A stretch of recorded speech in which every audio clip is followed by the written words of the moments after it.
வீட்டில் மீன் வாங்கினோம். இந்த மீன் பேர் வந்து கெளுத்தி மீன். நீ என்ன மீன்றா? மீன் பிடிச்சிட்டு வந்தாங்க. கெண்டா மீன் அதுக்கு பேர். ஜிலேபி மீன், ஜிலேபி கெண்டை. நல்லா இருந்துச்சு மீன். நல்லா அப்படி டேஸ்ட்டாக இருந்துச்சு. எங்கள் பாலார் டேமில் வந்து பிடிச்சது மீன். வறுவல் பண்ணி தான் சாப்பிட்டோம்.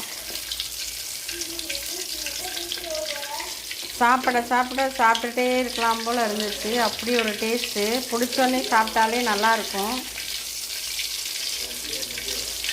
கடைசியாக ஒரு மீன் தலையோடு இருந்துச்சு. அதை அப்படியே வறுத்துக்கிட்டு இருக்கேன்.